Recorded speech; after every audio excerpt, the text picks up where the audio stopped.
Hello and welcome back. In this short lecture, we're going to learn about the complete navigation of Azure Active Directory Blade. So we start from the overview within this Azure Active Directory and we finish till at the new support request, and we will see all the options that we have and why we use and how we use and what's the use of the use cases. All that we are going to discuss. So there is no more slides, all about the complete information. So when you log in to point to the Azure Active Directory, as you know that you can go to main hub and from the Azure Active Directory, or you can search for Active Directory and that would actually takes to the Azure Active Directory Blade. So within this Azure Active Directory Blade, this becomes as the overview which talks about your tenant information and your highest licensing information and a tenant ID. This is the ID which talks by Microsoft when you raise a case or anything. And also it also talks about Azure AD Connect tool. That means the AD Connect tool of which is used for your synchronization specific. And let's go back to again one more time overview. So if I just click on here, it's gonna actually going back there, right? So you can see within this dashboard the number of users sign in and what date and the number of active users count. That's just for the specific to the sign-in information. And you can create directly user account directly from within this dashboard or the overview and create a guest account. This is used for the B2B, and this is for the Active Directory groups. That's Azure Active Directory groups. And you can also create your enterprise applications, and those applications can be registered here. And coming to the feature services, identity score, which talks about your security of your Azure Active Directory, and this is identity protection. And this is authentication method policies. You can configure what type of authentication methods policies you want to give it, and a PIM or privileged identity management, which will allow you to only have the required users only will be the becomes as based on the requirement. They can become as the global administrators and they can perform that specific time based on the time-based events. And tenant restrictions also can set to my AD services, access reviews, all that can be configured. So let's actually, when you click on this, it actually goes in within there somewhere. So let's go back to the getting started. So this is more useful in terms of learning. You can go back as we talked in one of the lecture. Azure Active Directory or Office 365 both will be using the in the backend Azure Active Directory. So you can configure self-sign, self password service reset option, or company branding, or your auditing data of your tenant. And also the premium licensing or other license types also can be configured. So just go through. If you are trying to learn as a basic user, try to start from the getting started and go through the videos, go through the documentation that is provided. Now let's go to the diagnostic and solving problems. Let's say you have some problem and you can actually go and chat with Microsoft a bot, and here you can say that I have a problem with the conditional access, or maybe multi-factor authentication, or hybrid identity, or enterprise applications password, whatever the problem. Okay, you just define and that can be raised a ticket based on the common problems. And you can also follow the common guidance for how to resolve so problems based on the common scenarios with the given recommendations and recommended steps. And now the actual configuration starts here. So from the manage pane, here you have the user accounts. This is where you can create the user accounts, and we have gone through the within this course for the normal user account creation, guest account, and bulk activities. Deleting will show you that deleted user accounts and password reset can be done from here. And the authentication methods, which we talked about, the whether you want to enable multi-factor authentication with the one or two options that we talked within this course, and also registration, custom branding, on-premises integration for the write back options for the passwords. All that has been talked within this lecture, within this course. Now when we go back to the sign in, so this is where you get the actual activity of all the users whoever logged in, and if you see here, Tony has logged in with Office 365 shell and my apps. He tried to access this portal, my apps. So this is when the device registration has been done, authentication done, portal he logged in. All these information, this is more about your Windows even similar way. Here it's all about the uh, sign in audit logs. So these can be exported, these can be downloaded, and if a person try to use click on a sign in, and if he's not able to see the data, that means he's not a global admin.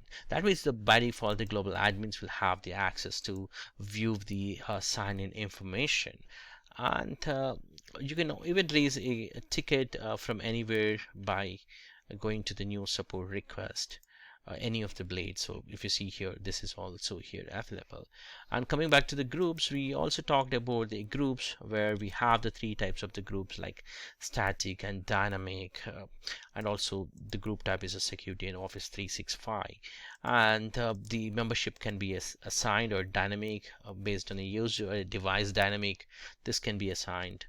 Let's say assign means you are explicitly configuring a specific user. Let's say Tony wants to be a part of a specific security group, then you are assigning manually.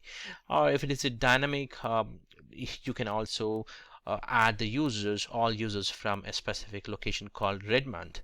So you can write your own query based on the dynamic query, and you can configure that specific configurations. So this has been already talked in the group section, and also the settings. So by default the users also can be create their own group. So you can block it by restricting users ability to create access groups feature in the control panel. So the only global admins or the user admins have the regardless of value of setting or the creation. All that see here, you have the users can create a security groups in Azure portal. So we can stop it, otherwise we'll be losing the control. Everybody starts creating their own group, so you will be losing the control. So this is more about the security side. So this talks about the naming policy also. You can restrict to create a specific standard of Office 365 specific groups, all that naming policies. But either way, this is all about the grouping within the Azure Active Directory. So far we discussed about users in the groups. So we also talked about the external identities. This is nothing but your B2 or B2B specific identities information. You can check out that a specific lecture on B2B section. We talked about almost all these features. And here coming back to the role-based roles and administrators. So this is where you can have the built-in your RBAC policies or RBAC users groups are available. Let's say you want to assign for someone a global administrator. So you have the option here, global admins, and whoever part of this group, let's say these two user accounts are have the full rights on your Azure Active Directory. Similarly, you can assign some other user. Let's say Tony can have full permissions based on this specific group called global administrators, so that he will have the full tenant specific permissions. Similarly, if you have maybe help desk team, they want to have some specific permissions. Let's say they can set the reset the passwords. All that can be done with the help of help desk administrator. If you don't know any of these groups, you can simply go through the description of each of these group and try to understand what they can do. Let's say help desk, if I just go to the description here, it talks about they can change the password, they can manage service requests, monitor service health. Help desk administrator can change the passwords only for the users and other help desk administrators, but not for global admins. And you can check out all the specific information how this is going to work, and also REST-based API specific configurations, how this is actually granting access in terms of in terms of the ARM specific permissions, how they are giving all these information. But this is more depth to create your own identities. Also, you can be done. For example, you can create a custom role so that you are specifying for a user who is part of, maybe who should be part of maybe a little bit of help desk and also the billing admin. Let's say you can club that and you can create a custom role. So that's where the custom roles will be used. So by adding here any of the user, they will be getting that specific rights. That's where it comes to the access specific. That's all about the roles and administrator or RBAC specific settings. And coming back to the administrative units, which we talked in detail in a specific lecture, which is very similar to your on-premises organization units, where you can have your own custom administrative units, and you can pull back all the users from uh, and you can group them into a specific two administrative units. And enterprise applications, if at all any of the applications already configured, let's say Office 365 specific or SharePoint, all these are already there, and these can be applications. You can register this application specific information so that you are allowing the end users to grant the permissions, and they can have the full access on these specific applications. And also you can register your own applications from the applications menu here by going to the application. So this is more about the developers. Let's say developer want to create a application for for maybe a race course or for racing purpose, a specific web application or a game specific application. So it's a mobile application. So based on that, he can choose whatever the access that he wants to grant, and he can register that specific application. And coming back to the application proxy, this will eliminate the use of your on-premises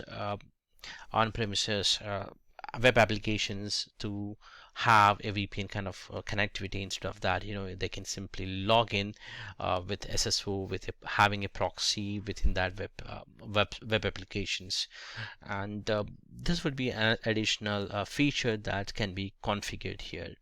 And user settings, which talks about the users configuration. The users can be consent for the app accessing for the company on behalf. So what would happen is the entire company can instead of one user they can grant for the entire company. So you need to be very careful whether you want to grant the access or not.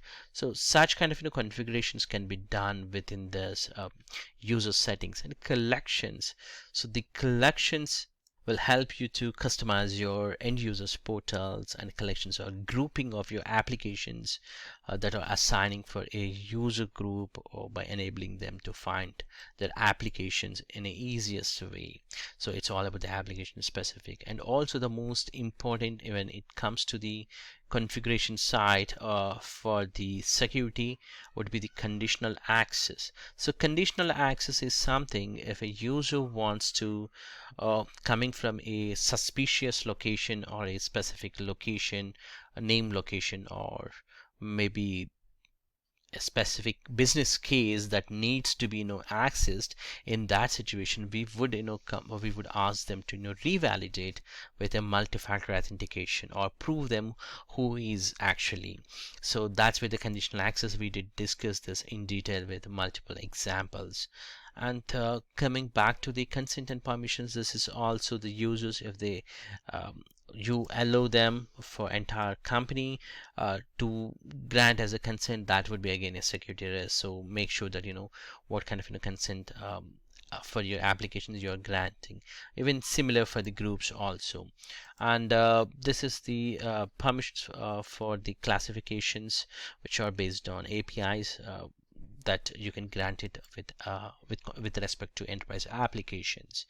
And let's also have a look on your sign-in, which we talked already. Like, you can have your complete sign-in information of what user is logging, and you can go for filter, and you can filter based on the user ID or specific status or time, all that way, and you get that specific information that you are looking, or that event you are looking.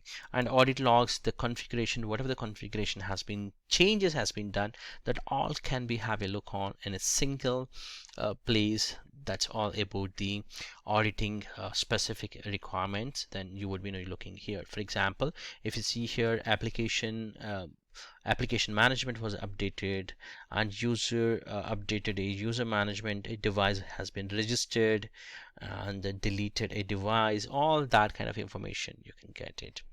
And also provisioning logs, you can have configure your logs to be provision somewhere. That's how you can use it. And coming back to the logs, which is again log analytics service. This is a log analytics service specific, and we don't have any log analytics service for now to show you. But this is all about storing the entire logs. Let's say sign-in logs will be come back to log analytics service and web application, or some other Azure services specific logs will come into log analytics service, and you will have a consolidated view so that you can view what happened on that specific time from the Azure Active Directory identity side and from the web application side. You can consolidate and view in a single view. That makes more sense when you are trying to troubleshoot, or when you're trying to understand what's happening within your Azure Active Directory for different resources. So that's where the log analytics services will be used, and we talked this in Azure other courses. Make sure that if you're interested, you can check out. In fact, most of these topics also talked in other courses, but just to pass that information to you. Coming back to the diagnostic services, also similar. So these logs which you're trying to store on your maybe storage account or somewhere, that can be redirected to log analytics services later point. And workbooks, which is application insights specific information, that also we don't have that specific configuration now, but uses and insights also, which talks about the application insight in detail, like how many times the user specific applications has been success or failure, all that, including the applications. Like let's see, Azure Active Directory PowerShell has been initiated with the 2 times success for this specific tenant, and the portal, and also Office 365. All that can be viewed by using the application insight. So let's say you have an application which you developed, and you wanted to get or the pass some events to somewhere for the logging information. Then that's where actually you use the application insights to get more information, and also your debug logs will be analyzed, and you get a proper view from the application insights with a combination of your log analytics services. So that's what you're going to use. And coming back to the any of the issues that you face within Azure Active Directory, you can simply raise a case from here. And this is a virtual assistance which we tried earlier. Like it's going to ask what kind of problem you have. Let's say you have a conditional access, so simply type conditional access.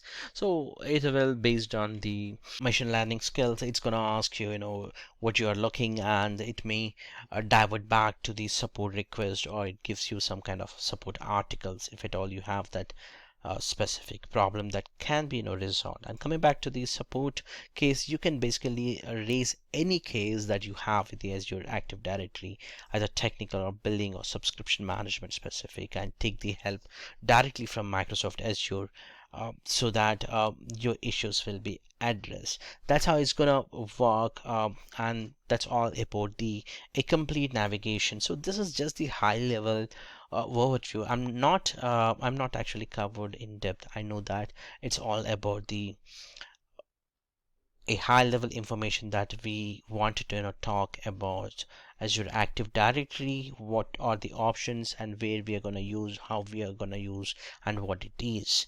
That's it. And for the remaining in detail of information, I have already covered in the different sections, different lectures. Please do check out that. I hope this entire high level of Azure Active Directory Blade overview will help you out to understand. Thank you.